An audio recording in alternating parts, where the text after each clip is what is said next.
Artist woke up in a cheerful mood. It was a great day for painting. She opened her paint toolkit, ready to start painting. But she was shocked at the sight. My oil paints! Where's my midnight blue paints? Artist rummaged in all the boxes looking for her blue paints. Dark blue? Not here. Light blue? Nope. Navy blue? What about navy blue? All my blue oil paints are gone! How can this be? Artist slid down against the wall by the window and started crying. My blue paints!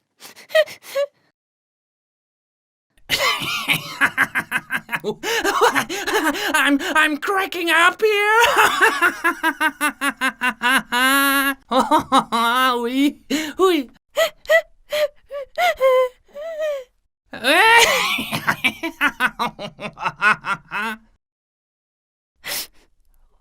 What? Is someone laughing? What? Is someone crying? Artist, why are you crying? My blue paints are gone. Wolf, why are you laughing? I played a prank. I dyed all the sheep blue. You should see them. Did you paint them blue? With what paints? With the blue paint I found by the window. My paints! I would have made beautiful painting using color blue. I would have painted bright stars and a beautiful full moon lighting up the night sky. Stop crying. I did so we could have a good laugh. They look so funny. Have you ever seen a blue sheep? Wolf! Are you responsible for this? Meh. Oh, wow! Aren't they cute? Wolf! No, officer, it wasn't me. What would I do with paints? Meh. Meh. Oh, my beautiful paints. My beautiful light blue. So it's your paint? You'd better come with me, artist. You have some explaining to do. All the sheep are shades of blue. But I didn't do it. I'm innocent. Say something, Wolf. Tell them you did it. Come on, we'll soon find out who did it. Meh. Meh. This is the dark blue sheep. What did you do, Wolf? Who, me? You got me into trouble. I wish she had loved a little too. I got her into trouble. Was I wrong to do so? The blue sheep prank wasn't as funny anymore. Wolf was now unhappy because he had taken his friend's paints without permission. On top of that, he didn't admit to the police that he had played the prank. I thought it was a good joke. I never imagined this would happen. I should go and talk to the officer Duck. I hope they forgive me. Wolf was going to the police to confess his crime when he got an idea. Hey, that's a great idea. I bet they'll forgive me too. The wolf started to carry all the sheep back to the pen. Oh, wait, stop.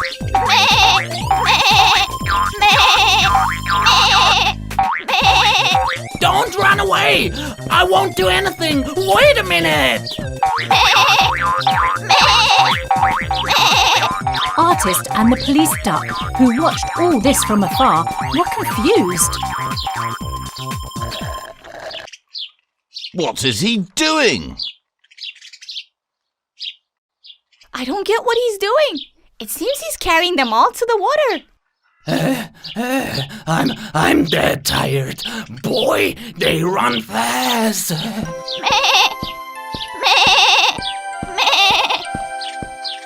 The wolf started to wash the sheep one by one in the troughs in the barn.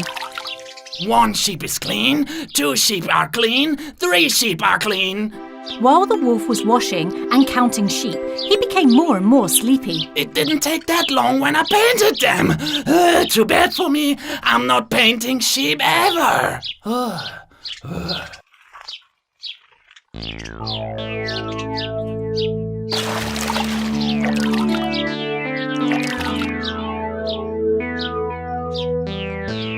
It started to get dark outside. Oh, it's already night. I must have dozed off counting sheep. Let me get a light over here.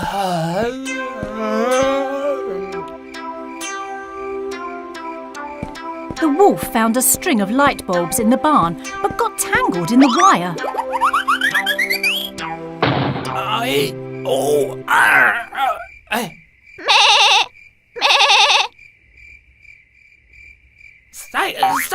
Stop running! Bring back the lights! Stop! The police and artist approached the barn, but didn't know what the wolf was doing.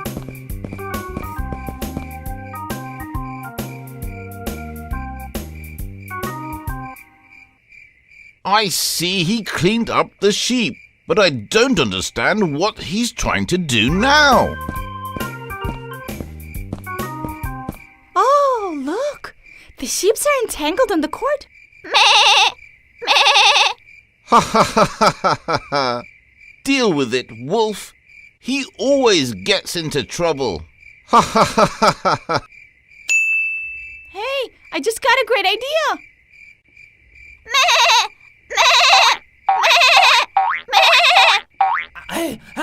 I'm telling you to stop. Hey,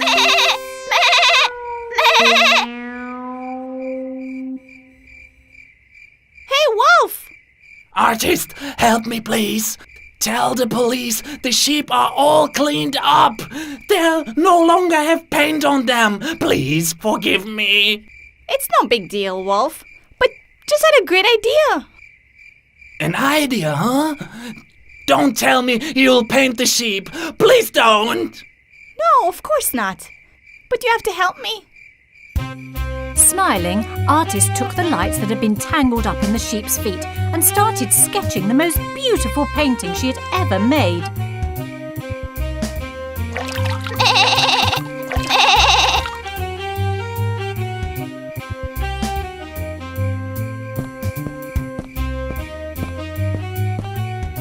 The wolf and artist worked all night.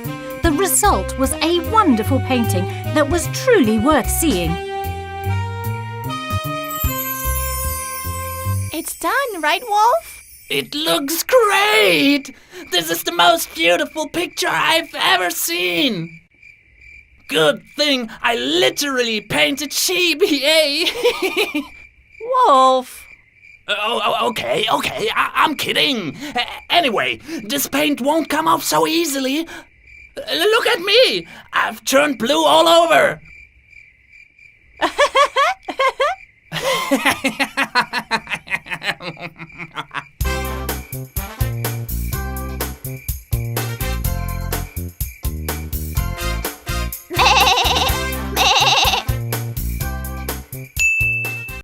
Once upon a time, in a faraway land, there lived a woman who desperately wanted a child, but could not bear one.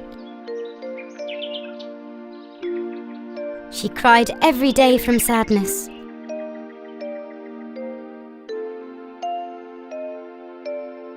One day, as she cried, a fairy appeared before her. "Why are you crying? Tell me, maybe I can help." "I have no one. I want a daughter. She would be a friend to me." "Okay, don't cry anymore. I'm going to give you a seed, plant it and place it where it can get plenty of sunshine. Also, sing to it every day. When it grows and blooms, you will see a surprise." The woman did everything as the fairy said. She sat by the flower pot and sang to it every day. One day, she saw a small sprout. Soon after, the sprout turned into a pink rosebud. The woman was so joyful and happy. One day, as she was smelling the rose, she kissed it. Suddenly, the rose petals slowly started to unfold. Inside was a blonde-haired, pink-cheeked little girl as small as a thumb. She was so shocked and delighted. She realized why the fairy had given her that seed. She immediately took the girl into her palms and started talking to her. "My beautiful girl, welcome to your home. I'm your mother. Your name shall be Thumbelina." She immediately made a cradle for her out of walnut shells, a bed out of violet leaves, and a blanket out of rose petals. Thumbelina was so happy with her mother. She sang songs and danced with her. Her mother filled a cup with water and placed some walnut shells inside. Thumbelina would ride around with the leaves and shells for hours. Time passed, and Thumbelina had grown, yet she was still tiny. One night, as Thumbelina was sleeping in her bed, an ugly frog entered through a gap in the window. He stared at Thumbelina as she slept. She's so beautiful, just the perfect girl to be my daughter-in-law. He slowly picked her up and placed her next to the pond in the garden. His son immediately ran towards his father. This girl who is to be my wife is so beautiful, Father. Let's keep her on this lotus flower until we prepare everything so that she doesn't escape. In the morning, Thumbelina, who opened her eyes on the lotus flower, noticed she was in the middle of the pond, was very scared and so started crying. All the fish in the pond that heard her voice swam towards her. Why are you crying? What's wrong? What am I doing here? I was happily sleeping in my bed. I opened my eyes and I'm here. I want to go home to my mother.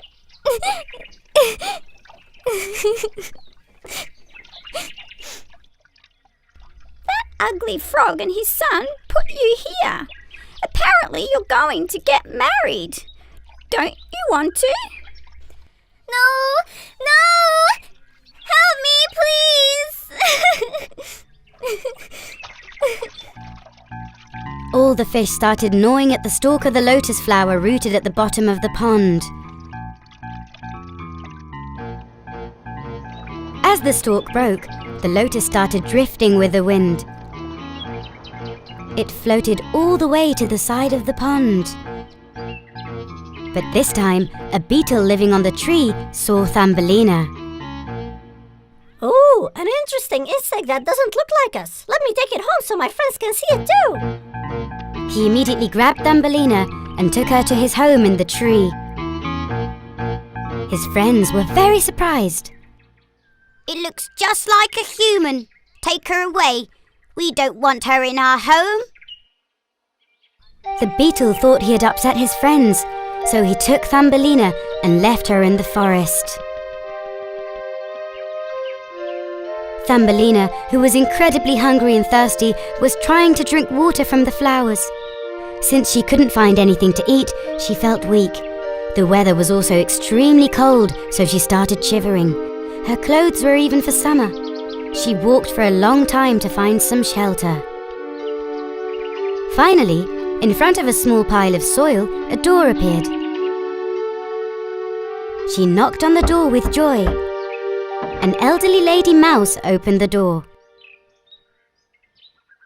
I'm very cold and very hungry. Please take me into your home.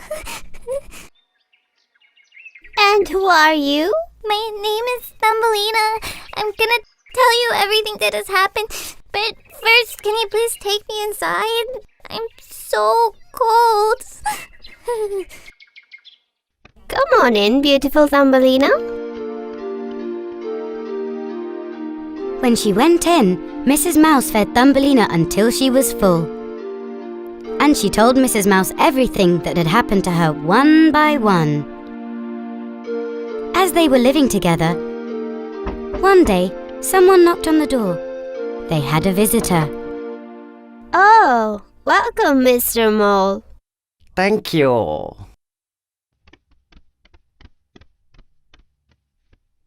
And who is this beautiful girl, Miss Mouse? Let me introduce you. This is Thumbelina. We live together now. Very nice to meet you, sir.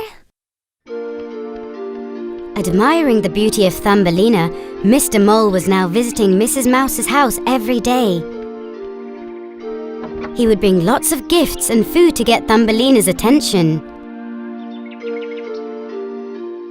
After some time, Mr. Mole decided to speak to Thumbelina. Thumbelina, I like you very much. I'd like to marry you and start a family. That is, if you would like to, of course. Mr. Mole, thank you very much. You're a gentleman, but I'm not thinking about getting married. At night, Mrs. Mouse wanted to speak to Thumbelina about this.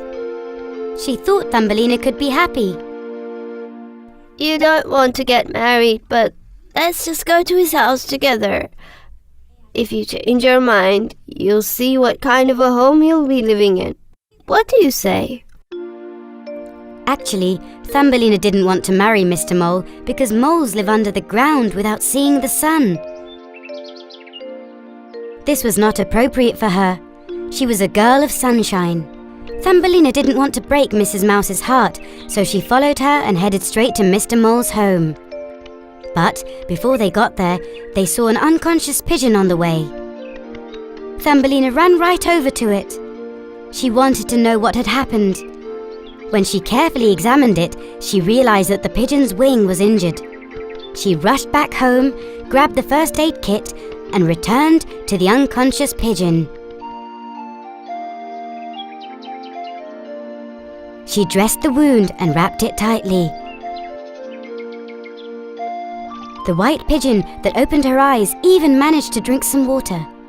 "I'll never forget your kindness, Thumbelina. One day I will help you too." At night, Thumbelina talked to Mrs. Mouse. Dear Mrs. Mouse, there are a few things I need to tell you. First of all, I don't want to marry Mr. Mole. He belongs to the underworld and me on Earth to the sun. Also, thank you so much for everything you've done for me. You saved my life, but I miss my mother and my home very much. I will ask the pigeon to take me home as soon as she heals. Okay, Thumbelina, as you wish, as long as you're happy. Anyone in my place would have done the same. It's been a pleasure to meet you. Same here, Mrs. Mouse. I will miss you very much. A few days later, the pigeon was healed. "I'm better now, Thumbelina, and I need to go. Do you need anything?" Yes, I would like to ask you to take me home. Can you do this for me? "With pleasure." Thumbelina bid farewell to Mrs. Mouse and climbed on the pigeon's back. They flew up in the sky. In order to not fall from the wind, Thumbelina held on tightly to the pigeon. They finally arrived at Thumbelina's house. Mrs. Pigeon dropped her off among the flowers in the garden, and she thanked her again as she soared towards the sky. Thumbelina, who was finally home after months of being away, ran to her mother and gave her a big hug. Her mother was overjoyed. God, what a beautiful day. I'm so happy. We're finally reunited. Welcome, my beautiful girl. I've missed you very much. I've missed you too, Mother. I'll tell you everything I've been through. Let's never be apart again, okay? After all that had happened, Thumbelina never went far from the home. And she played with the flowers in the sunny garden. One day, she noticed a very special, sparkling, beautiful flower like the sun. Wow, what a different flower. I don't think I've ever seen it around here. Thumbelina jumped from flower to flower and approached that flower. And right at that moment, the petals of the sparkling flower opened up. Thumbelina, who saw a handsome tiny man just like herself, was shocked. Oh, who are you? I'm this garden's fairy. And you, beautiful girl, who are you? My name is Thumbelina. My mother chose this name because I'm so tiny. This is our garden, but I've never seen you here before. Both the flower fairy and Thumbelina had never come across anyone their own size. With this astonishment, they liked each other at the first glance. As time passed, they would wander around the garden, play games and spend time together. And one day... Thumbelina, I'd like to ask you something. Will you marry me? Thumbelina was very happy upon hearing his proposal, because finally someone who she loved to spend time with, whom she could always live with among the flowers, and if she married, could live close to her mother, had proposed to her. Of course, my prince. As a wedding gift, the flower fairy sprinkled Thumbelina with fairy dust, and all of a sudden, Thumbelina had wings. The flower fairy and Thumbelina lived happily ever after in her mother's garden. Once upon a time, there was a little girl who lived with her mother in a village near the forest. Her grandmother had made a Red Riding Hood for her. She loved it so much that she wore it everywhere she went. That's why the people in the village called her Little Red Riding Hood. She loved visiting and spending time with her grandmother who lived on the other side of the forest. Lived happily ever after. One day, the lumberjack who lived in the forest came to Little Red Riding Hood's house to let them know that Grandma was sick. Is there anything that you need? Her mother, who heard this, prepared medicine from different herbs and called out to Little Red Riding Hood. Sweetheart, I prepared a healthy tonic for your grandmother. I also prepared her a healthy meal. Please bring these to her at once. Don't wander away. Stay on the path and don't talk to strangers, please.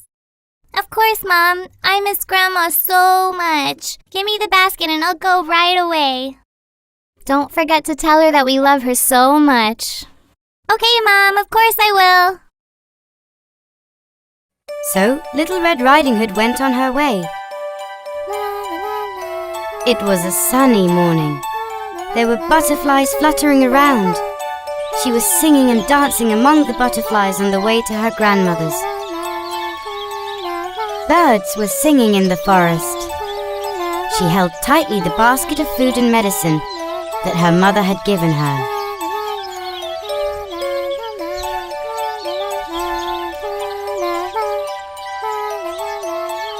There were so many beautiful flowers around her that Little Red Riding Hood got distracted and forgot what her mother had warned her about. She wandered off her path and went into the forest. What beautiful flowers. I'll gather some and make a bouquet. Grandma will really love them. While gathering some flowers, she didn't realize that she had wandered off her path and had gone deep into the forest. These are nice. These are nice too. These smell better.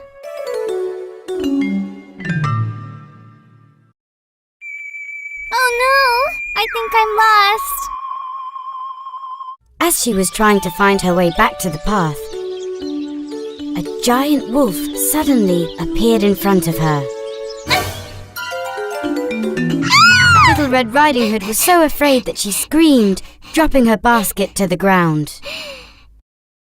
Where are you going in such a hurry, little girl? What is your name? You're so sweet. People call me Little Red Riding Hood. I'm taking some medicine and some food and some nice flowers to my grandma because she's sick.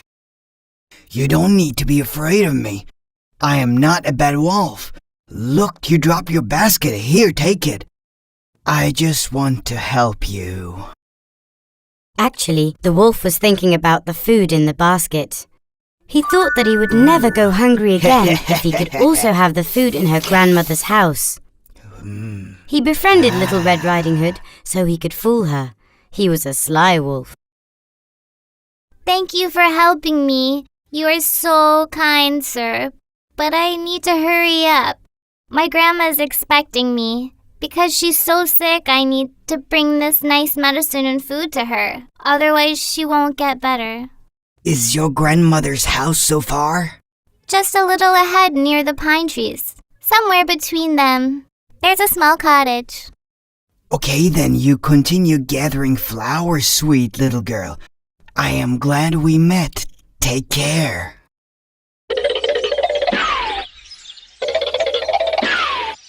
Once he learned where the grandmother's house was, the wolf hurried and took the shortcut to the house. The old lady asked from the inside when the wolf knocked on the door. Who is this? My dear grandchild, is it you? Yes, it's me, Grandma. I brought you medicine and food. The door is open, dear. You can come in.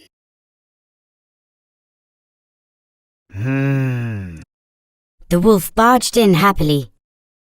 He grabbed the grandmother and locked her in a chest. He then wore the grandmother's clothes that he found in her wardrobe. He put on her hat and glasses and lay in bed. Under the covers to wait for Little Red Riding Hood. Meanwhile, Little Red Riding Hood, who could not find her way back, realized that she was lost and started crying. What am I gonna do now? Oh, why didn't I listen to my mom? She told me not to go off the path.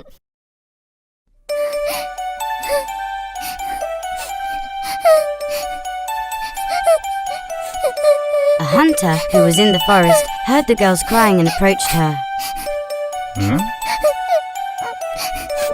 Why are you crying, little girl? Don't cry. I lost my way in the forest while picking flowers. My grandma's sick and I need to bring her medicine. It is very dangerous to walk alone in the forest. Don't be afraid. I will take you where you are going. Thank you so much, sir. So, may I ask you something? Have you seen a wolf around? Yes, he was here a few minutes ago. He asked me exactly where my grandma's house was. He ran away and disappeared. Oh my God, we need to hurry. We need to stop him before he hurts your grandma. They quickly headed towards the house.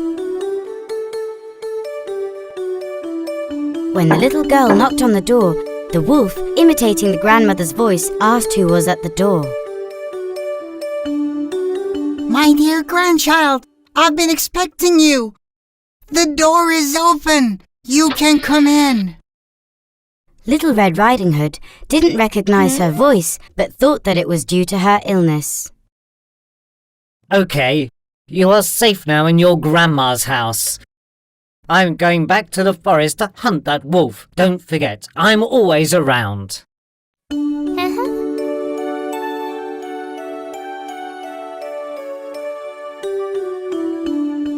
Little Red Riding Hood stepped in and sat by the bed, near the wolf, and asked why it was so dark inside. The wolf had drawn the curtains. Little Red Riding Hood was very surprised that her grandma had changed a little because of her illness. Oh, Grandma, what big ears you have. Why are they so big? All the better to hear you with, darling. Oh, Grandma, what big eyes you have. All the better to see you with. But Grandma, what big hands you have. All the better to hug you with, my dear child. And your teeth? What sharp teeth you have. All the better to eat the food you brought me. When Little Red Riding Hood heard his real voice, she realized that it was the wolf that she had met in the forest. Help! Help! The hunter, who hadn't gone far, turned back and went inside. He hit the wolf on the head with a piece of wood so he could let go of Little Red Riding Hood. He tied the wolf up and took him far away from the forest. You bad wolf. I finally got you. The forest will now be free of you. The hunter saved the grandmother and got her out of the chest. Little Red Riding Hood, that'll teach you. Don't ever disobey your mother's words. All this happened to you because of that.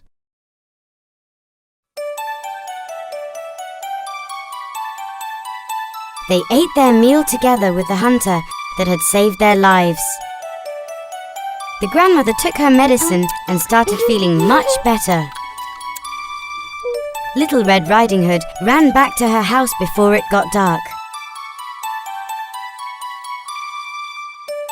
She would never disobey her mother again.